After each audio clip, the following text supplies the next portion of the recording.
Mesdames, Messieurs, bonsoir et merci de nous retrouver sur les antennes de la télévision panafricaine pour cette autre édition d'Appel sur le continent consacrée à l'actualité malienne. Nous tenons tout d'abord, chers téléspectateurs, à nous excuser pour le retard accusé au cours de cette édition, retard indépendant de notre volonté au vu de la sensibilité de l'information à traiter ce soir. On parle bien sûr de l'actualité du côté du Mali avec cette information révélée par nos confrères du courrier diplomatique selon laquelle le Premier ministre Mali, l'ancien Premier ministre Mali, autant pour moi, Boubou Cissé, le président de la République de Côte d'Ivoire, Alassane Dramane Ouattara, se sont entretenus par téléphone, un entretien téléphonique qui a été capté par les services de secret maliens, d'après nos confrères du courrier diplomatique, un entretien au cours duquel Boubou Cissé semble donner des indications au président Alassane Dramane Ouattara sur la situation économique du Mali. D'après Boubou Cissé, au téléphone avec le président ivoirien Alassane Dramane Ouattara, selon nos confrères du courrier diplomatique, les autorités de Bamako sont sur le point d'être asphyxiées financièrement. Pour lui, il ne reste plus beaucoup de temps. Nous en parlons donc avec vous et nos invités dans cette nouvelle édition d'Appel sur le continent. Nous sommes bien sûr avec vous, Ngouchi Béanzin, activiste panafricaniste du côté de la diaspora. Bonsoir et bienvenue, Béanzin. Comment vas-tu? Salutations à la communauté, salutations au peuple africain. Salutations aux téléspectateurs d'Afrique Média qui nous regardent. Du présent à cette invitation également avec nous sur le plateau Lonseni Kibafori. Est-ce que Lonseni Kibafori est là? Bonsoir à vous, Lonseni. Bonsoir, chers frères panafricains, panélistes. En tout cas, mon cher journaliste bien-aimé, soyez salués depuis votre position. Merci à tous nos téléspectateurs de Afrique Média. Merci au peuple digne et souverain de l'Afrique tout entière. Nous nous saluons. Merci de m'avoir invité ici ce soir pour venir parler avec vous et avec nos téléspectateurs de l'actualité sociopolitique de l'Afrique, sinon du Mali et de la Côte d'Ivoire. Merci. Merci d'avoir accepté cette invitation également pour partager le plateau avec nous sur ce plateau central. Patient Parfendom, bonsoir et bienvenue.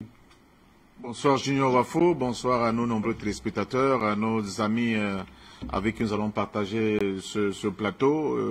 Merci pour cette invitation. Je crois que l'Afrique traverse des moments assez mouvementés, j'allais dire délicats, mais qui vont certainement structurer l'avenir de notre continent. Et c'est avec beaucoup de plaisir que chaque fois que je peux, je me retrouve sur ce plateau pour discuter avec vous, pour éclairer nos téléspectateurs, mais surtout pour redonner de la confiance à notre jeunesse, parce que c'est elle en réalité à qui nous devons passer ce flambeau. Et de plus en plus, on voit une jeunesse qui est éveillée, une jeunesse dynamique, une jeunesse qui est décidée à tout faire pour se réapproprier de cette souveraineté qui nous a été arrachée de force par les différents systèmes impérialistes, avec des contraintes à nul pareil sur cette planète. Donc à tous, je dis bon après-midi, bonsoir et excusez-moi et merci pour cette invitation. C'est nous qui vous remercions, Patient Parfendom. Eh bien, avec le concours du côté de la réalisation d'Aénatan, on va peut-être écouter cet entretien téléphonique entre l'ancien Premier ministre malien et le président de la République, Boubou Cissé, entretien téléphonique diffusé par nos confrères du courrier diplomatique. On plante le décor avec cet entretien téléphonique. On revient par la suite pour en parler avec nos invités.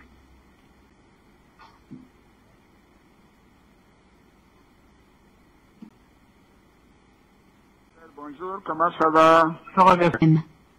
Allô? Oui, bonjour, monsieur le président. Frère, bonjour, comment ça va? Ça va, merci, vous-même. Oui, ça va bien, ça va bien. C'est où, là? Je suis arrivé hier sur Abidjan. Ah, d'accord, on m'a fait le message, mais je ne savais pas si tu étais à Niamey ou à Abidjan. Si, je suis arrivé hier. Ah, ben, je suis content, je suis content. Je vais rester quelques jours ici. D'accord, en attendant qu'on se voit, je voulais que tu me briefes un peu. Oui, Parce oui, que oui. Je vois le président de la commission aujourd'hui avant qu'il aille au Burkina. D'accord. Voilà, Okay. comment les choses se passent au Mali? Bon, malgré tout ce qu'ils veulent faire croire, oui. La situation reste très difficile pour eux. Vraiment, ça va être extrêmement difficile de tenir encore 3 à 4 semaines financièrement. Donc, la pression elle est vraiment là, elle est réelle, elle monte. Oui. Économiquement, les prix ont flambé, Oui. y inclut les denrées alimentaires. C'est difficile aujourd'hui de se procurer du riz à un prix normal, du sucre. Oui. Tout ce qui est ciment aussi a été affecté. Oui. Mais même la main-d'œuvre commence à se plaindre un peu parce que les gens ne travaillent pas beaucoup. Oui. Donc, je pense qu'ils ont beaucoup de pression. Oui. Mais bon, ils essayent de gérer ça. Faire croire qu'il n'y a pas de problème. Voilà, c'est le contraire. Mais c'est vraiment, on voit qu'ils n'ont pas d'économistes parmi eux, quoi. Comment c'est ça. ceux qui vont un pays qui a 30 à 40% de son budget financé par l'extérieur? Oui. Ils pourront payer les salaires 1 ou 2 mois, mais c'est tout. Après, ils pourront même plus payer les salaires. C'est pour ça, en février, ils pourront même pas. 1000 milliards d'emprunts régional. Absolument. Donc, en 2021, mais ils n'auront pas ça. Comment ils vont faire? Ils n'ont plus accès à ça. Oui, absolument. Le ministre des Finances a fait sortir une lettre il y a une dizaine de jours où il menaçait carrément les banques commerciales, quoi, à souscrire au titre. Oui. Et puis il a insisté pour qu'ils souscrivent physiquement. Voilà, donc ils mettent un peu de pression sur les banques où l'actionnariat malien est le plus important, quoi. Sur la BMS. La Banque de solidarité. Voilà, exactement. Et puis la Banque de développement. Voilà. Bon, c'est terrible. C'est la seule, je pense que maintenant, Choguel a pu trouver un moyen de faire adhérer une bonne partie de la population à un combat que lui seul est en train de mener, quoi. Maintenant, c'est le combat contre la France, c'est le combat contre l'Occident. Donc, il y a un certain nombre de gens qui sont derrière eux pour ça. Mais qui commencent aujourd'hui à réaliser que économiquement, financièrement, ça ne va pas, ça ne peut pas aller. Mais ils sont idiots. La Russie est la 11e puissance économique aujourd'hui. La Russie n'emprunte pas les moyens du Canada ou de la Corée. Vraiment, c'est pas la Russie qui va régler leurs problèmes. C'est vraiment, on doit être des naïfs et des ignorants. Ils sont très naïfs. Ils sont vraiment très naïfs. Et il n'y a pas de gens qui réfléchissent autour d'eux et puis sur ces aspects économiques-là. Mais la réalité vraiment est en train de les rattraper. Là, je pense qu'ils seront écrasés par ça d'ici 2 semaines maximum. Je comprends pas. On dirait qu'ils sont tombés sur la tête. Oui. Et puis, c'est pas Choguel l'élément vraiment important. Hein. Ils le prennent plus au sérieux, mais c'est plutôt, ils l'utilisent. Mais c'est surtout le ministre de la Défense et le ministre de l'Intérieur. Oui, en tout cas, la Défense, j'ai toujours su qu'il était un peu, le plus jusqu'au boutiste, quoi. Oui, c'est un rusophone. Il pense que quand il va voir que la Russie ne peut pas les aider, en dehors de leur faire des promesses et d'envoyer quelques vieux matériels. Écoute, je suis en train de faire un point. Si j'ai l'occasion. Oui, non, j'essaierai de te voir ça avant de. Je pars, je crois, c'est mercredi ou jeudi, mais je ferai tout pour te voir. D'accord. Avant de voyager. On a le sommet à Accra le jeudi, et c'est là qu'on parlera du Mali et de la Guinée. Et puis, ensuite, je continue sur Addis Abeba. Je ferai tout pour te voir avant. D'accord, monsieur le Président, ça me fait plaisir. Voilà. Si c'est une information urgente, n'hésite pas de m'appeler. Hein. D'accord. Voilà. Merci beaucoup. Merci, monsieur le Président. Merci bien. Bon après-midi. Bon courage. Merci bien. Merci bien. Allô? Oui, bonjour, monsieur le Président. Frère, bonjour, comment ça va? Ça va, merci, vous-même. Oui, ça va bien. C'est où, là? Je suis arrivé hier sur Abidjan. Ah, d'accord, on m'a fait le message, mais je ne savais pas si tu étais à Niamey ou à Abidjan. Si, je suis arrivé hier. Ah, ben, je suis content. Je resté quelques jours ici. D'accord, en attendant qu'on se voit, je voulais que tu me briefes un peu. Oui. Je vois le président de la commission aujourd'hui avant qu'il n'aille au Burkina. D'accord. Voilà, comment les choses se passent au Mali? Bon, malgré tout ce qu'ils veulent faire croire, la situation reste très difficile pour eux. Vraiment, ça va être extrêmement difficile de tenir encore 3 à 4 semaines financièrement. Donc, la pression, elle est vraiment là, elle est réelle, elle monte. Économiquement, les prix ont flambé, y inclut les denrées alimentaires. C'est difficile aujourd'hui de se procurer du riz à un prix normal, du sucre. Oui. Tout ce qui est ciment aussi a été affecté. Oui. Et même la main-d'œuvre commence à se plaindre un peu parce que les gens ne travaillent pas beaucoup. Oui. Donc, je pense qu'ils ont beaucoup de pression. Oui. Mais bon, ils essayent de gérer ça. Faire croire qu'il n'y a pas de problème. Voilà, c'est le contraire.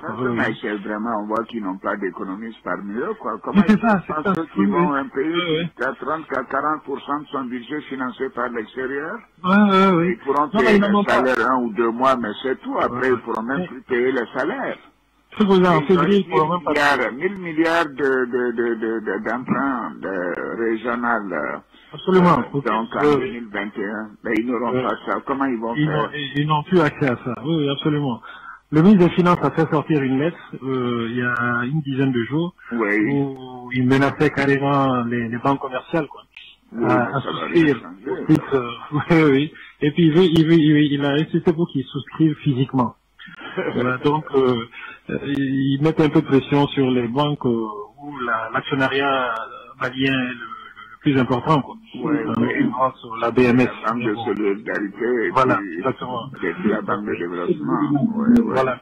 Bon, c'est terrible. C'est la seule, je pense que maintenant, Choguel a pu trouver un moyen de faire adhérer une bonne partie de la population à un combat que lui seul est en train de mener, quoi. Maintenant, c'est le combat contre la France, c'est le combat contre l'Occident. Donc, il y a un certain nombre de gens qui sont derrière eux pour ça. Mais qui commencent à réaliser que économiquement, financièrement, ça ne va pas, ça ne peut pas aller. Mais ils sont idiots. La Russie est la 11e puissance économique aujourd'hui. La Russie n'emprunte pas les moyens du Canada ou de la Corée. C'est pas la Russie qui va régler leurs problèmes. C'est vraiment, on doit se des naïfs et des ignorants. Ils sont très naïfs. Ils sont vraiment très naïfs. Et il n'y a pas de gens qui réfléchissent autour d'eux et puis sur ces aspects économiques-là. Mais la réalité, vraiment, est en train de les rattraper. Là, je pense qu'ils seront écrasés par ça d'ici 2 semaines maximum. Je comprends pas. On dirait qu'ils sont tombés sur la tête. Oui. Et tu sais, c'est pas Choguel l'élément vraiment important. Hein. Ils le prennent plus au sérieux, mais c'est plutôt, ils l'utilisent. Mais c'est surtout le ministre de la Défense et le ministre de l'Intérieur. Oui, en tout cas, la défense, j'ai toujours su qu'il était un peu, le plus jusqu'au boutiste, quoi. Oui, c'est un rusophone. Il pense que quand il va voir que la Russie peut pas les aider, en dehors de leur faire des promesses et d'envoyer quelques vieux matériels. Écoute, je suis en train de faire un point. Bon, si j'ai l'occasion. J'essaierai de te voir ça avant de, je pars, je crois, c'est mercredi ou jeudi, mais je ferai tout pour te voir. D'accord. Avant de voyager, on a le sommet à Accra le jeudi, et c'est là qu'on parlera du Mali et de la Guinée. Et puis, ensuite, je continue sur Addis Abeba. Je ferai tout pour te voir avant. D'accord, monsieur le Président, ça me fait plaisir. Voilà. Si tu as une information urgente, n'hésite pas de m'appeler. Hein. D'accord. Voilà. Merci beaucoup. Merci, monsieur le Président. Merci bien. Bon après-midi. Bon courage. Merci bien. Merci bien. Merci à Daïnatan du côté de la réalisation pour cet extrait qu'on a longuement écouté, entretien téléphonique entre l'ancien Premier ministre malien et le président Alassane Dramane Ouattara, diffusé par nos confrères du courrier diplomatique. Et bien, retour sur le plateau pour en parler, chers invités. L'Océnique Bafori, nous commencerons par vous, chers messieurs. À chacun d'entre vous, on va demander les réactions. L'Océnique Bafori, on a écouté le président Alassane Dramane Ouattara et l'ancien Premier ministre Boubou Cissé dans cet entretien diffusé par nos confrères du courrier diplomatique qui traitent carrément les autorités de Bamako d'idiotes en ce qui concerne la position et le bras de fer qu'ils ont engagé contre la France. L'Océnique Bafori, réaction.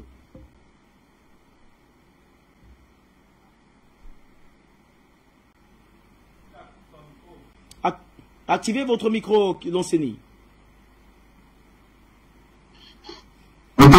Merci beaucoup, encore une fois de plus, du temps d'antenne que vous nous offrez ce soir pour nous exprimer sur cette question la plus ignoble possible qui pourrait exister de toute l'histoire de deux pays frères, le Mali et la Côte d'Ivoire.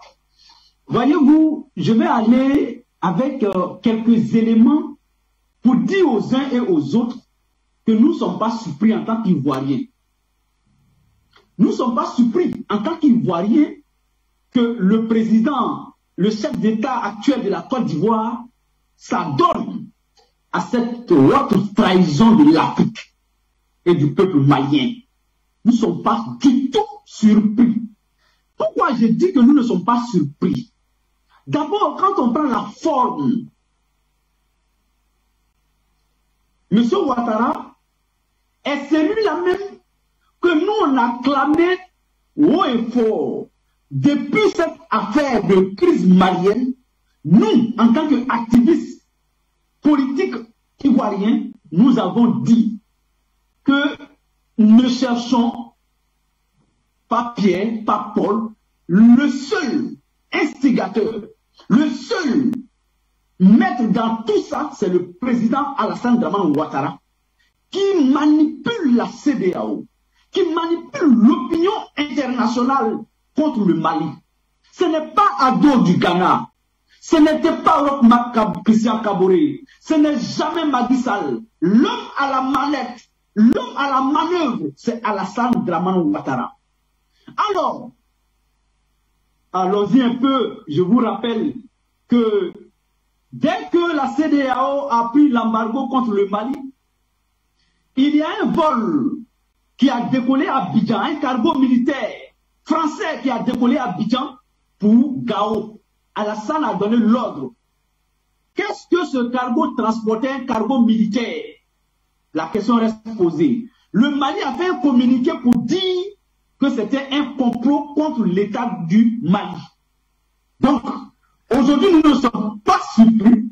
Je vous rappelle que depuis les années 2099, Alassane Ouattara a toujours voulu être l'homme par qui l'international passerait pour avoir une mainmise sur toute l'Afrique.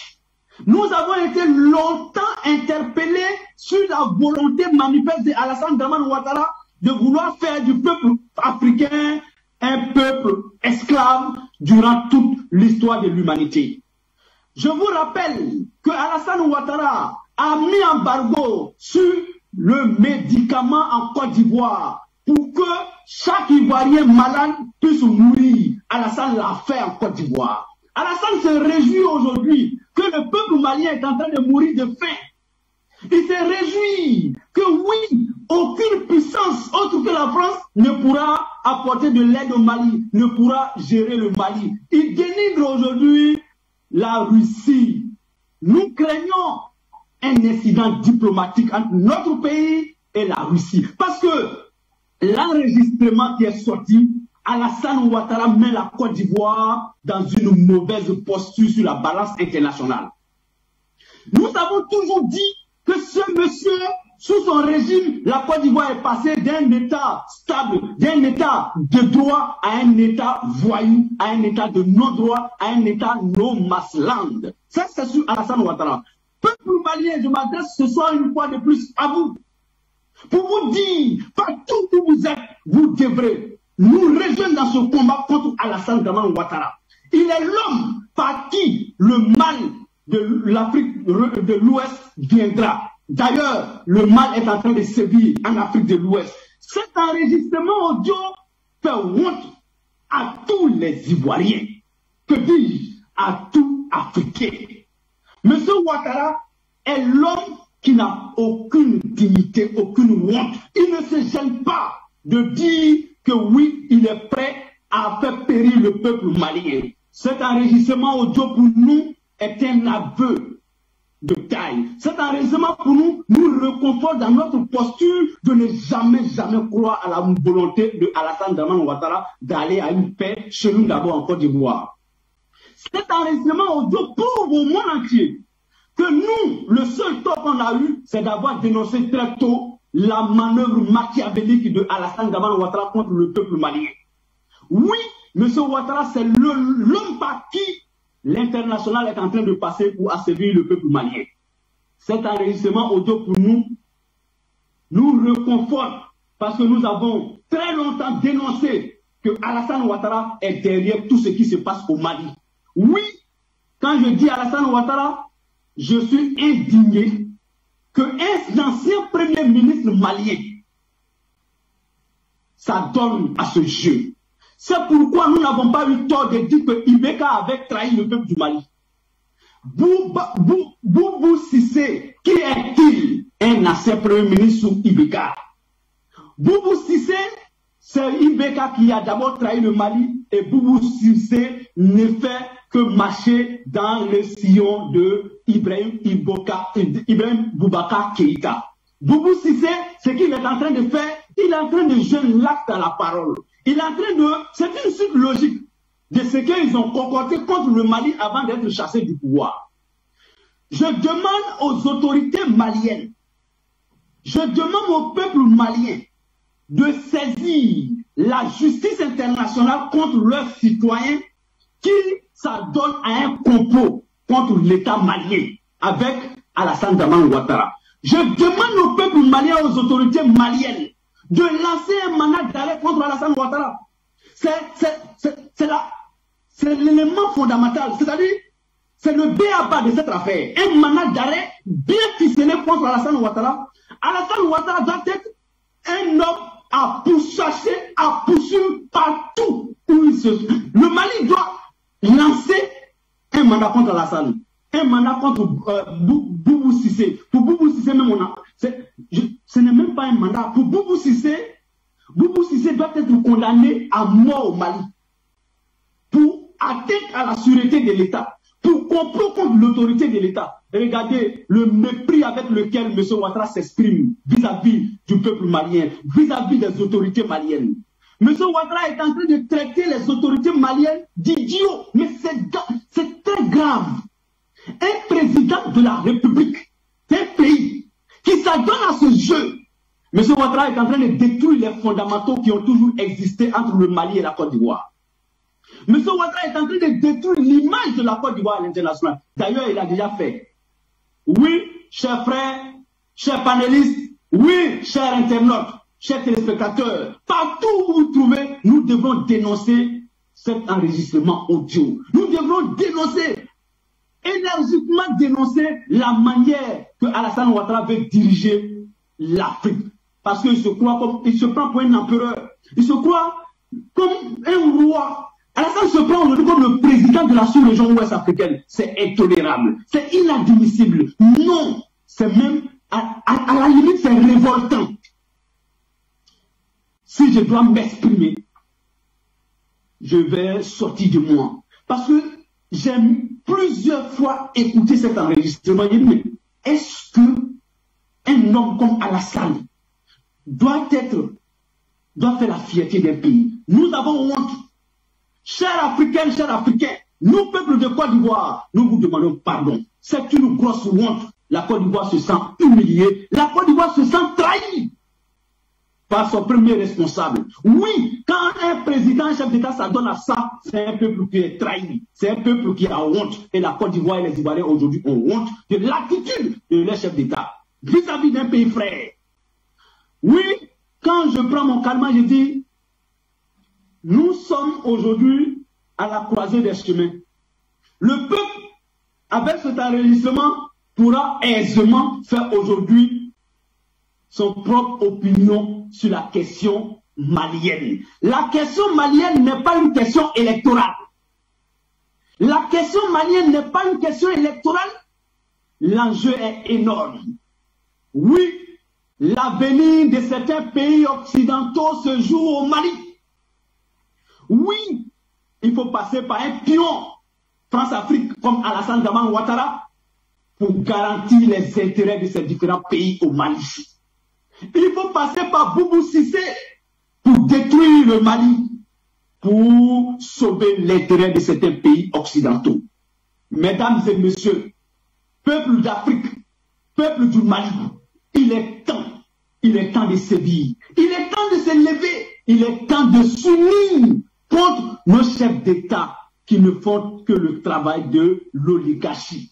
Il est temps de dénoncer, de chasser du pouvoir, de chasser de l'Afrique tous les enfants de l'Afrique qui sont prêts à trahir l'Afrique. Et parmi ces enfants qui sont prêts à trahir l'Afrique, il y a un certain Alassane Dramane Ouattara, il y a un certain Boubou Cissé. Peuple d'Afrique, peuple du Mali, je vous dis et je le redis, il faut bannir certains enfants de l'Afrique de l'Afrique. Il faut bannir Alassane Ouattara de l'Afrique.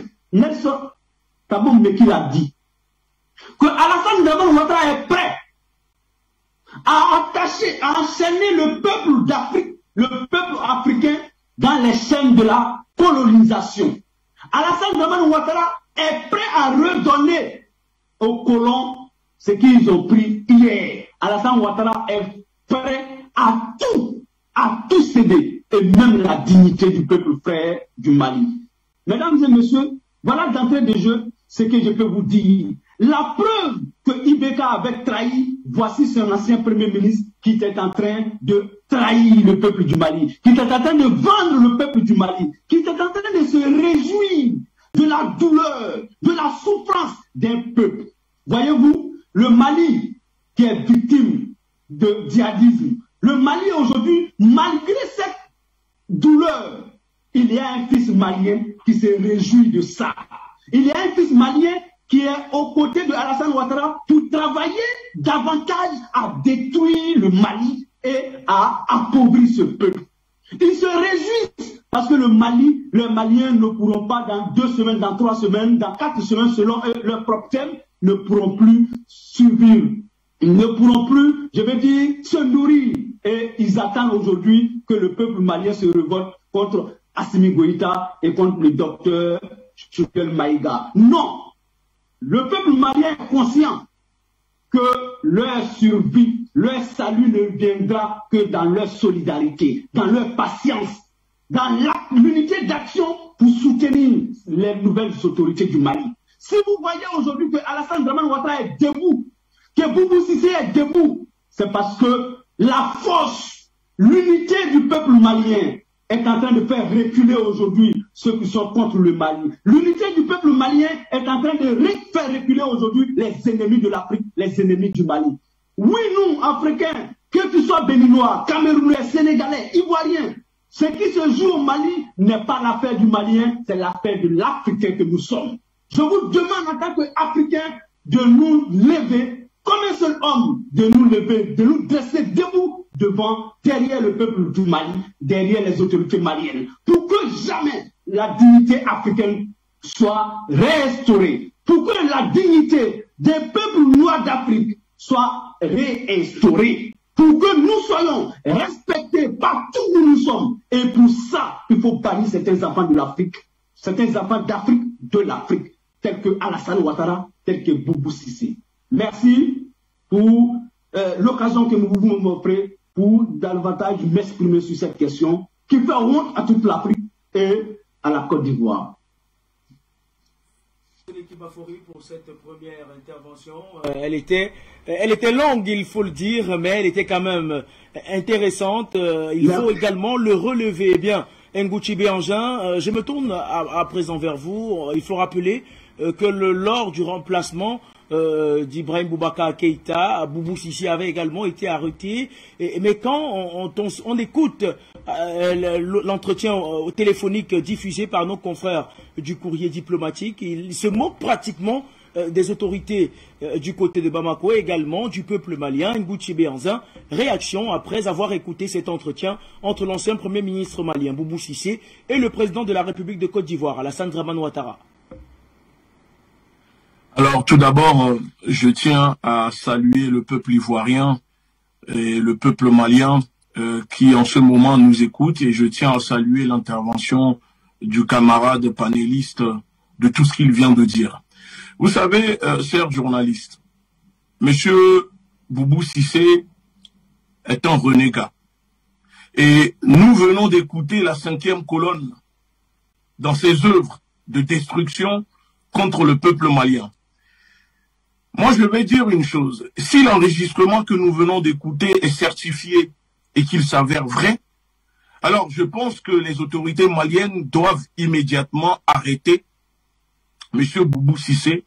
Il faut le neutraliser immédiatement et le mettre aux arrêts. Il faut que la justice malienne puisse déclencher une enquête. Mais avant que l'enquête soit aboutie, il faut neutraliser ce monsieur et le foutre dans une cellule avec tout ce qu'il a besoin. Vous avez dit que ce monsieur a été arrêté, mais il a été libéré. Encore une fois, parce que on veut tout le temps être dans la miséricorde de Dieu avec les ennemis de nos pays. Si aujourd'hui, il se permet de se moquer, de tenir de tels propos contre les autorités maliennes, c'est parce que les autorités maliennes ont eu la pitié de gracier ce personnage infâme, infidèle du peuple malien, parce qu'il fait honte, pas seulement au peuple malien, mais à la nation africaine tout entière. Et vous savez, à côté de lui, on entend ce vieux grincheux qui a du mal à parler, qui n'arrive plus à respirer. Sûrement, il doit avoir un pacemaker dans le cœur qui lui permet de tenir encore debout, s'exprimer, parce que M. Ouattara est un commandeur de plantation. C'est un Rundarak. C'est le monsieur qui garde le camp de concentration qui est la Côte d'Ivoire pour la France. Et on voit que c'est Ouattara qui tire les ficelles de la souffrance du peuple malien. L'objectif de Ouattara, c'est aider la France à étouffer le peuple malien en enfonçant des cailloux dans la gorge du peuple malien, les voir agoniser, mourir, et ensuite s'appeler au téléphone pour faire ce que on dit en Côte d'Ivoire, faire le papato. Vous voyez? Parce que quand on écoute ces messieurs parler, ils sont tout juste en train de faire le papato, limite en train de miser sur la mort, sur la misère à venir du peuple malien. C'est comme si ils se donnent des heures, ils se donnent des dates, et ils attendent de voir des Maliens mourir, ou peut-être des Maliens se lever pour se retourner contre les autorités maliennes. Mais c'est là où ils se trompent, parce que nous sommes là, et nous sommes en train d'armer idéologiquement le peuple africain et le peuple malien. Et le peuple malien a compris que l'objectif des sanctions infidèles, des sanctions injustes de ces felons de la CEDEAO contre le Mali, ce n'est pas contre les autorités, mais c'est pour faire en sorte que le peuple malien se soulève contre leurs dirigeants. La même stratégie a déjà été appliquée à Cuba, au Venezuela, mais quand un peuple est armé idéologiquement, ça ne fonctionne pas. Donc moi je dis que si on est sûr et que l'enregistrement est certifié, confirmé par les autorités maliennes, alors l'heure est grave. L'heure est grave, pas seulement pour le peuple malien, mais pour la nation africaine. Parce que là, nous avons des négriers, des personnes sans âme, qui ne connaissent plus le mot dignité, le mot honneur, et qui vendent leur peuple pour s'acheter des costumes, pour pouvoir être appréciés, pour pouvoir avoir des femmes européennes à marier, avoir des maisons ici en Europe. Et moi, je dis que M. Boubou Cissé, les autorités doivent déchoir la nationalité de ce felon qui est l'ancien premier ministre de IBK. Parce que là, il a occupé des postes de premier ministre au Mali. Et donc, ce que nous venons d'écouter, c'est de la haute trahison, atteinte à la sûreté de l'État d'une personne qui a été premier ministre. Nous sommes en guerre. Le Mali est en guerre contre l'impérialisme. Et quand on est en guerre, on ne peut pas se permettre d'avoir la pitié pour ceux qui veulent détruire ce que le peuple malien est en train de construire. Parce que nous le savons, que M. Boubou Cissé fait partie de l'oligarchie malienne, qui est complice du chaos en ce moment au Mali. C'est le M. Boubou Cissé. Et je ne sais même pas pourquoi je dis monsieur, c'est ce felon de Boubou Cissé. Il a participé à détruire le Mali, à balkaniser le Mali, à diviser le Mali, à faire déverser le terrorisme sur le peuple malien, pendant que eux vivaient dans des voitures blindées, pendant qu'ils vivaient dans des maisons de luxe, pendant que leurs gosses sont à l'école ici en Europe, payés 100 000 € l'année. C'est les messieurs Boubou Cissé qui ont contribué au chaos au Mali. Et voilà qu'aujourd'hui, il vient, avec la complicité du commandeur de plantation qui est monsieur Ouattara, pour essayer de détruire ce que les autorités maliennes veulent construire. C'est pour ça que je dis que les autorités, le peuple malien, doit exiger que M. Boubou Cissé soit neutralisé et mis aux arrêts. Puisque la France emploie le mot neutralisé, alors nous faisons la même chose. Nous utilisons le mot neutralisé pour mettre aux arrêts les traîtres, la 5e colonne, les infidèles. Parce que ce monsieur est un infidèle qui veut détruire le Mali, qui veut voir ses propres frères, ses concitoyens mourir pour faire plaisir à la France. Donc, c'est tellement grave que je pense que le peuple malien doit sortir. Si ce felon, ce traître habite encore au Mali, à Bamako, je pense que les heures qui devront suivre, le peuple malien doit sortir et aller devant sa maison, et exiger que les autorités neutralisent ce reptilien, parce que M. Boubou Cissé est un reptilien. Il faut le neutraliser. Et pour cela, le peuple malien doit sortir et aller devant sa maison et lui demander des comptes. C'est très grave. Où un peuple est là en train de se battre pour se libérer de l'impérialisme, on voit qu'il y a d'autres Africains qui participent, qui complotent pour les enfoncer. Voilà pourquoi j'ai toujours dit que tous les Africains ne sont pas nos frères et tous les Européens ne sont pas nos ennemis. Ce n'est pas parce que tu es noir que tu es notre frère. Ce n'est pas parce que tu es africain que tu es mon frère. Non, ça ne veut rien dire. Et là, nous avons la preuve de voir le président de la République de Côte d'Ivoire. Je pense que Ouattara, que je surnomme le tyran de Cocody, fait honte au peuple ivoirien. Il fait honte à la nation ivoirienne. Parce que vous savez, au Mali, il y a des Ivoiriens qui ont leur famille. C'est la même famille. Ce sont des frères et sœurs. Et on voit que M. Ouattara se réjouit de voir le peuple malien subir, avoir des malheurs. Ça lui fait plaisir. C'est-à-dire qu'il se nourrit de ça. Il est content. Parce que pour lui, ce qu'il fait, c'est tellement bien qu'il dit même à l'autre pantin, dès qu'il y a des nouvelles, appelez-moi. Ça veut dire que lui, il est là, il ne gouverne plus la Côte d'Ivoire, il attend seulement qu'on l'appelle pour lui dire « Ah, il y a des Maliens qui meurent ici parce que les sanctions commencent à peser. Ah, il y a des Maliens qui se... » En fait, il ne vit maintenant que pour le Mali. Il ne vit plus pour travailler pour les Ivoiriens. Il vit pour détruire le Mali. Est-ce que nous, peuple africain, devons-nous accepter cela? Devons-nous rester les bras croisés et voir ces dirigeants? Parce que moi, je ne suis pas surpris. Vous savez pourquoi je ne suis pas surpris? Je ne suis pas surpris parce que c'est le rôle de Ouattara. C'est un commandeur de plantation. Il est là pour distribuer les coups de fouet. Enfin, moi, je ne suis pas surpris. L'inverse, oui, m'aurait surpris. Et je me serais dit, mais comment se fait-il qu'il défend les autorités maliennes? Mais là, le voir en train de comploter, lui qui a presque 80 ans, peut-être même plus, même s'il baisse son âge pour continuer à être président, comploter avec un monsieur qui peut être son fils contre des millions du peuple malien, c'est très grave. C'est tellement très grave que nous disons aux autorités maliennes d'expulser l'ambassadeur de Côte d'Ivoire à Bamako. Il faut, comme l'ambassadeur français, il faut que les autorités maliennes expulsent l'ambassadeur de Côte d'Ivoire à Bamako. Il faut le renvoyer du pays tant qu'il n'y aura pas une enquête, tant que les choses ne seront pas clarifiées. L'ambassadeur de Côte d'Ivoire n'a plus rien à faire au Mali.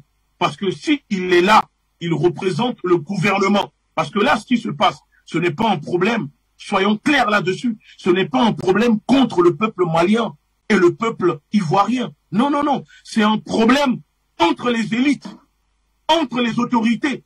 Donc, il ne faut pas que les gens viennent essayer de manipuler comme ils le savent faire pour dire que les autorités maliennes sont en train d'attaquer le peuple ivoirien. Non, c'est faux, parce que le peuple ivoirien n'accepte pas ce que Ouattara fait contre les Maliens. Et donc là, ce qui se passe aujourd'hui, c'est un problème entre une minorité qui s'encapare des richesses dans les pays africains, qui sont cooptés par l'impérialisme français pour détruire, pour asservir le peuple africain. Et donc, les Ivoiriens même doivent se lever, doivent se mettre debout aux côtés de leurs frères, de leurs sœurs, le peuple malien. Oublions les histoires du passé. Oublions les querelles. Oublions les histoires de politique partisane. Oublions les histoires ethniques. Pour une fois, on peut montrer que nous sommes une nation africaine. On peut montrer que la Côte d'Ivoire est un État-nation. On peut montrer que le Mali est un État-nation. On peut montrer qu'on peut s'unir contre les dirigeants qui veulent détruire le peuple, qui veulent asservir le peuple et qui sont des négriers au service des usuriers internationaux. Parce que M. Ouattara, c'est un usurier africain qui travaille pour les usuriers occidentaux. Et donc, il doit aussi être neutralisé. Et je suis sûr qu'il y a encore des patriotes en Côte d'Ivoire qui n'acceptent pas l'injustice, qui n'acceptent pas ces complots que Ouattara prépare, que Ouattara mijote contre leurs frères et sœurs au Mali. Et j'espère que la classe politique ivoirienne va se lever et demander des comptes. Il faut que Ouattara s'explique sur l'enregistrement qui tourne, que nous venons d'écouter. Il faut que Boubou Cissé, le renégat, la 5e colonne au Mali, le traître, le felon, l'infidèle, soit neutralisé par les autorités maliennes. Il faut le mettre aux arrêts. Il faut que le peuple malien puisse aller devant la maison de Boubou Cissé et demander aux autorités de neutraliser ce monsieur. Il faut lui retirer la nationalité malienne et le renvoyer auprès de Ouattara en Côte d'Ivoire pour qu'il aille cirer les chaussures, pour qu'il aille changer les pampers, les couches que porte Ouattara au palais présidentiel là-bas. Il faut lui envoyer là-bas, puisqu'il complote pour détruire la nation malienne. Le Mali ne peut pas accepter cela. La nation africaine n'acceptera pas cela. Et nous sommes là. Nous allons continuer à soutenir les autorités maliennes. Comme je dis, on ne peut plus faire marche arrière. La marche arrière est cassée. Nous irons tous devant. Peu importe le prix à payer, peu importe les sacrifices, parce que la révolution est en marche et rien ne pourra l'arrêter. Ngouti Béanzin, je me tourne à présent vers vous, patient Parfendom. On a écouté Lonseni Kibafouri, on a également écouté Ngouti Béanzin. C'est vrai qu'ils étaient longs, mais au vu de la gravité, de la sensibilité de l'information divulguée par nos confrères du courrier diplomatique, on comprend qu'ils aient beaucoup à dire. Eh bien, patient Parfendom, il y a quelques semaines, le président de la République de Côte d'Ivoire, Alassane Dramane Ouattara, est en visite de travail du côté de Libreville où il a rencontré le président Ali Bongo Ondimba. Au sortir de sa rencontre avec le chef de l'État gabonais, le président Alassane Dramane Ouattara a tenu un point de presse dans lequel il expliquait les sanctions infligées, le bien fondé en tout cas, des sanctions infligées par la CEDEAO au Mali. Est-ce que, d'après vous, étant donné bien sûr les avancées technologiques que le monde connaît aujourd'hui, en ce qui concerne cet enregistrement, la dernière sortie devant les médias d'Alassane Dramane Ouattara ne tend pas plutôt à confirmer ou bien à crédibiliser un peu plus cet entretien téléphonique diffusé par nos confrères du courrier diplomatique? Vous savez,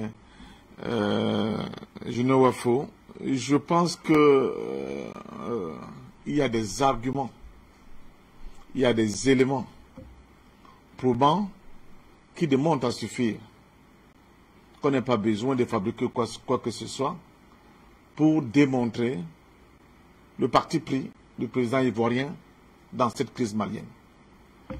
Et son alliement systématique, en réalité, à la position française. On n'a pas besoin, c'est un secret polichinelle, vous savez très bien, de dire quoi que ce soit. Mais j'aimerais quand même que sur Afrique Média, nous soyons toujours dans ce qui se fait de mieux en termes d'explication, en termes de capacité d'expliquer à nos concitoyens africains certains événements que nous vivons. Il n'est pas de bon temps de valider des informations qui pour l'instant ne sont pas encore totalement, j'allais dire, validées. Parce que même quand mon ami Béanzin parlait, il disait si effectivement il était au conditionnel. Vous ne pouvez pas donc pas être au conditionnel et tirer des conclusions. C'est pas ça qu'il faut faire. Donc, attendons que cette information soit confirmée. En ce qui me concerne, après avoir écouté plusieurs fois cet audio, je trouve ça un peu gros. Mais comme nous sommes dans le monde des possibles, je ne vacue rien. J'estime tout simplement qu'il y aura une certification de la part des services de renseignement maliens de cet audio pour que ça nous permette de mieux développer ce qu'on a entendu. Par contre, dans cet audio, il y a quelque chose qui a été glissé. Parce que souvent, on presse le faux pour découvrir le vrai. Ce qui a été distillé de manière symbolique dans cet audio, c'est de dire qu'en réalité, les 5 colonels, comme on les appelle, ne prennent pas au sérieux Choguel Maïga. Donc, on veut créer un schisme dans cet attelage entre les militaires et les civils et démontrer que Choguel Maïga n'est pas pris au sérieux et ce n'est qu'un faire valoir. Et indexer dans les moutons noirs dans l'affaire, le ministre de l'Intérieur et le ministre de la Défense qui serait, selon ceux qui ont concocté l'audio, un russophone. Vous voyez, souvent quand vous êtes face à un mur de béton, vous cherchez la faille. Et c'est au niveau de la faille que vous tapez pour déconstruire complètement, pour imploser complètement le truc plus tard. Donc ça, c'est la première chose. La deuxième chose que je tiens à dire, quand j'ai écouté cet audio, quand vous avez une multitude d'éléments de preuves, une multitude de raisons, une multitude, j'allais dire, de choses sur lesquelles on peut s'appuyer. D'arguments. Il n'est plus important de créer quoi que ce soit. Il n'y a pas pire argument que la décision qui a été prise par la CEDEAO contre le Mali. Il n'y a pas pire félonie que les sanctions de la CEDEAO contre le Mali. Il n'y a pas pire. C'est très grave. Cette décision de la CEDEAO contre le Mali. C'est là où il faut qu'on attaque le problème. Et il y a mieux.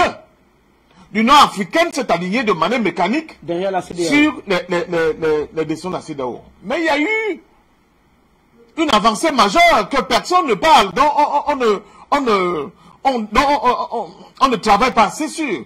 C'est l'entrée en jeu de la proposition algérienne. L'Algérie a dit on peut aller à 16 mois.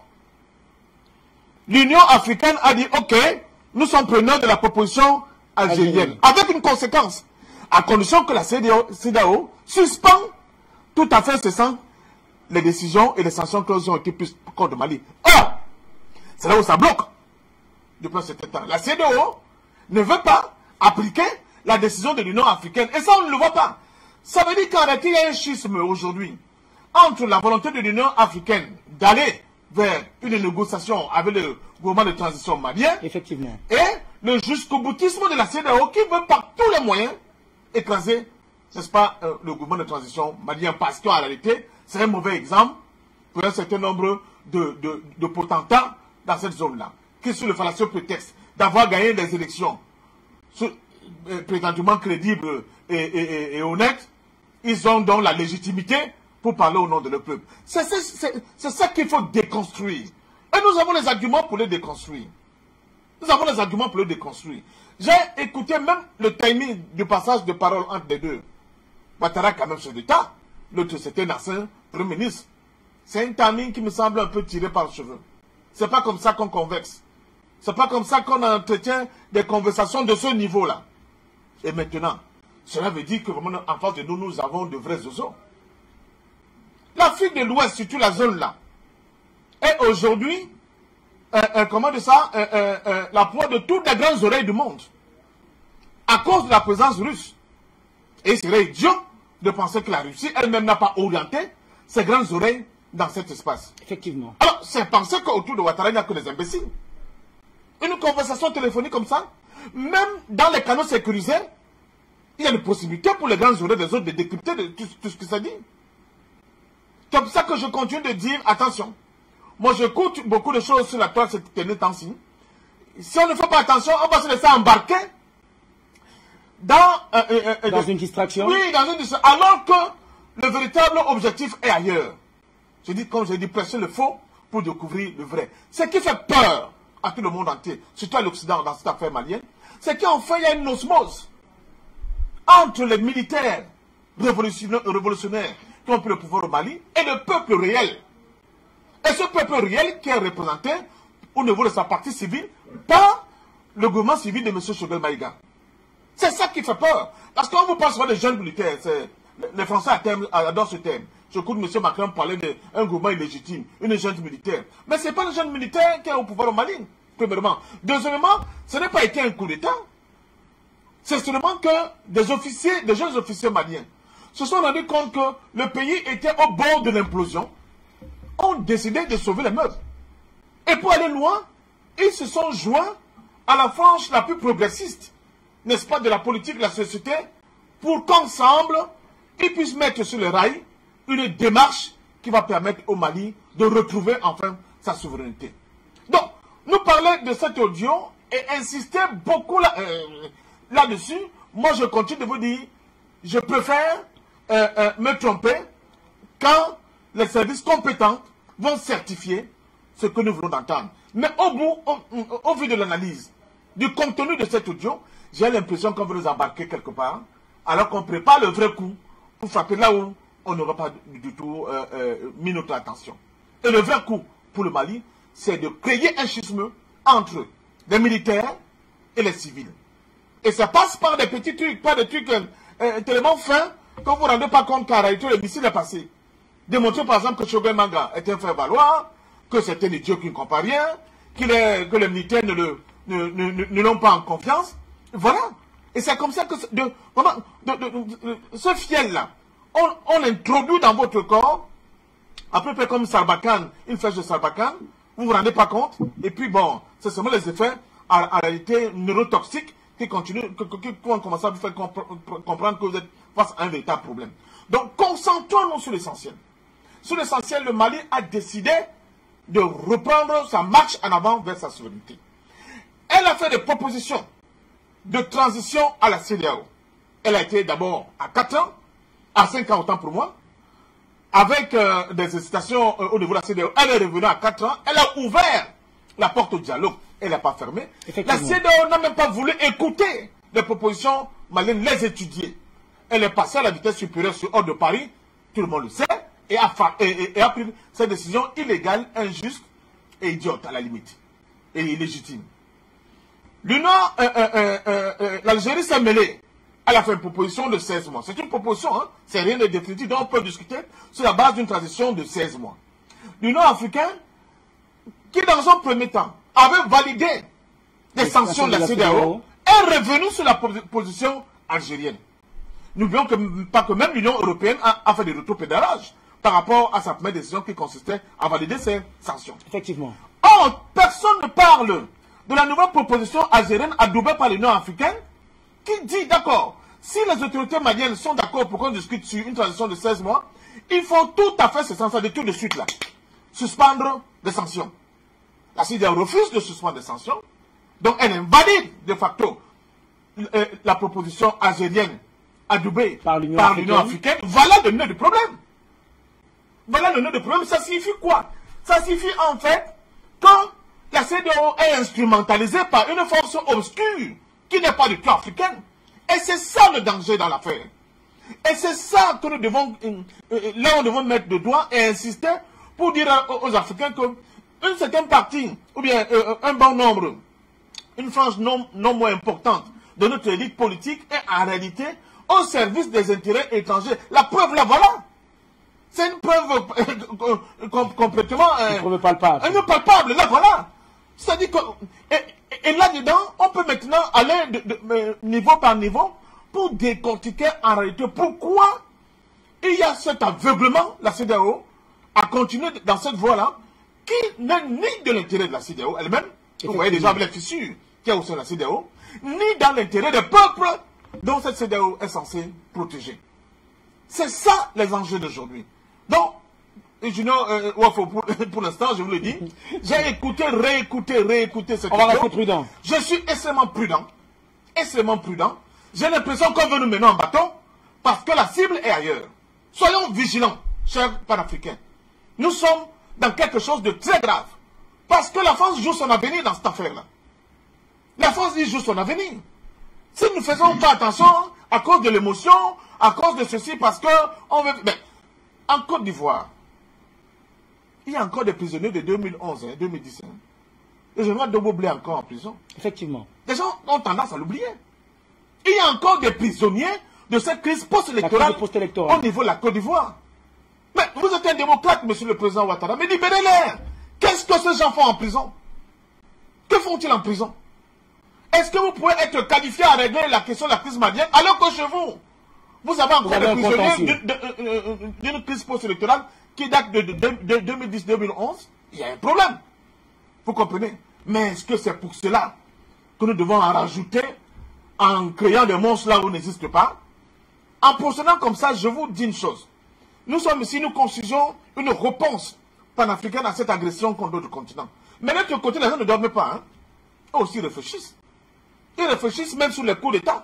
On va vous prendre un coup d'État un jour, vous allez dire, ah, enfin l'autre est aussi tombé alors que c'est le gars qu'ils ont mis là. Effectivement. Avec leurs intérêts. Attention! Ne donnez pas l'impression que les autres ne réfléchissent pas. Parce que comme nous sommes devenus fanats des coups d'État, en oubliant qu'un coup d'État peut être réactionnaire comme un coup d'État peut être progressiste. Et un coup d'État peut être caché sous des oripeaux dits progressistes, alors que dans le fond, c'est un coup d'État réactionnaire. À nous de pouvoir nous élever le niveau de notre réflexion à ce niveau-là, pour qu'on ne soit pas surpris demain par des choses qui ne marcheront pas. C'est la même chose. J'ai vu un autre truc qui a défilé sur la toile, parlant des déboires de Kérékou par rapport, je ne sais pas. Quand tu lis la chronologie des événements, non, c'est pas vrai. Il y a un peu... non, il y a des dates qui sont inexactes. Donc voilà. Donc, soyons prudents. Soyons prudents.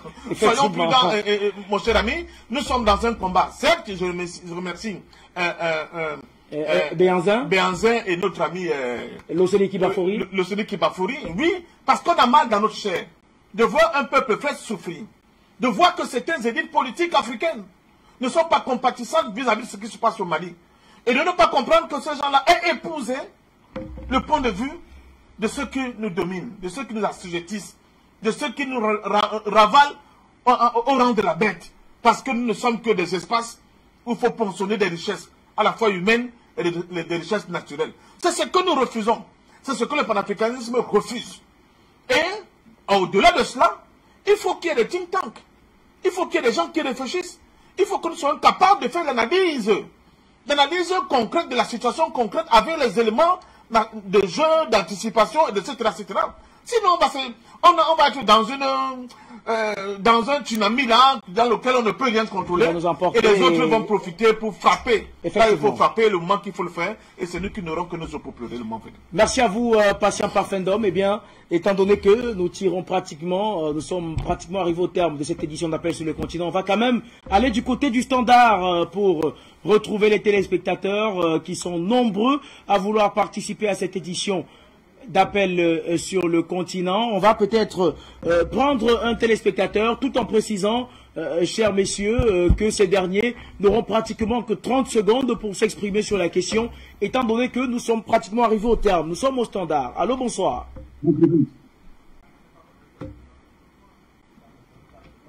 Non, bon, j'étais sur Afrique Média, mais il n'y a plus. Ok, tout à l'heure. Allô, bonsoir. Vous avez 30 minutes, 30 secondes, autant pour moi. On vous écoute. Oui, bonsoir à tous les téléspectateurs médias et bonsoir à tous ceux qui partagent le plateau avec vous. Monsieur Junior Nwafo, hier, vous aviez fait une très belle émission sur la mort de Sankara. Vous avez énuméré tout ce cercle de gangsters, de chefs d'État gangsters qui ont contribué à la mort de ce brave fils d'Afrique. À votre avis, quel genre de conversation ces gens-là tenaient juste avant la mort de Sankara? C'est la même conversation que nous avons suivie là. Donc, qu'elle soit validée ou pas, moi, ça ne me surprend pas. On a beau dire que c'est grave, pour moi, ce n'est pas grave, parce que c'est ce qu'ils font d'habitude. Ce qui m'intéresse, moi, c'est le contenu de ce discours. Que dit ce contenu? Il faut asphyxier et déstabiliser le Mali par deux moyens, la monnaie et la division. Et monsieur Parfendom l'a bien marqué, le fait d'appuyer sur M. Maïga, c'est parce qu'ils veulent isoler M. Maïga. Maintenant, ce qui est important, qui est sorti là-dedans, c'est la monnaie. Mais il n'y a que dans les pays francophones, les gouvernements ont du mal à payer leurs fonctionnaires. Ça n'existe nulle part, M. Nwafo. Ça n'existe nulle part. Parce que le franc CFA à une époque, ça valait plus de 100 000 livres italiennes. Donc, c'est pas la valeur de la monnaie qui compte, c'est la monnaie. Si Bamako bat la monnaie, tous les fonctionnaires seront payés tous les jours. Parce qu'il suffit de faire tourner la machine comme on l'a fait tourner à Chamalières. Sauf que cette fois-ci, pour nous remettre notre argent, on vous fait du chantage. Donc pour moi, la solution est très simple. Oublions la proposition de l'Algérie. Ces gens-là attendent que vous leur donnez un délai et ils vont patienter et puis remettre un autre Ouattara à la place. Il n'y a pas de délai pour un État. Le délai, c'est quand les problèmes du Mali vont être fixés. Que ce soit 5 ans, 10 ans, 15 ans. 15 ans, c'est quoi dans la vie d'une nation? Donc, il ne faut pas accepter le délai. Le délai, ça va être fixé par les Maliens eux-mêmes, pas d'Algériens, pas de Français, rien d'autre. C'est les Maliens qui doivent fixer les délais de la transition. Donc, je finis en disant, la solution, Bamako doit battre la monnaie dans les 3 jours qui suivent. Ils ne pourront pas les asphyxier s'ils suivent ces consignes-là. Merci, M. Wafo. Pour apporter votre contribution, on va rester au standard pour prendre rapidement notre téléspectateur. Allô, bonsoir.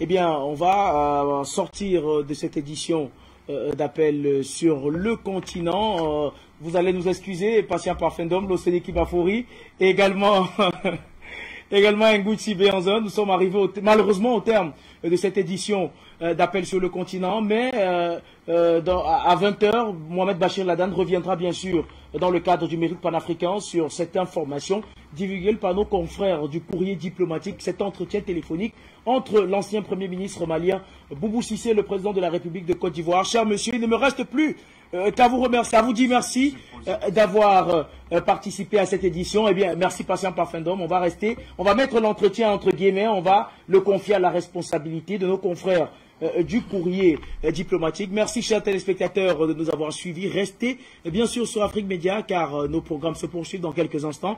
Vous serez en compagnie de Fabrice Ndoum dans le cadre du Grand Journal Africain. Par la suite, je l'ai dit tout à l'heure, à 20h, ce sera au tour de Mohamed Bachir Ladane de vous entretenir dans le cadre de cette information divulguée par nos confrères du courrier diplomatique. Quant à moi, je vous retrouve pour d'autres éditions, toujours sur la télévision panafricaine. Mesdames et messieurs, bonsoir.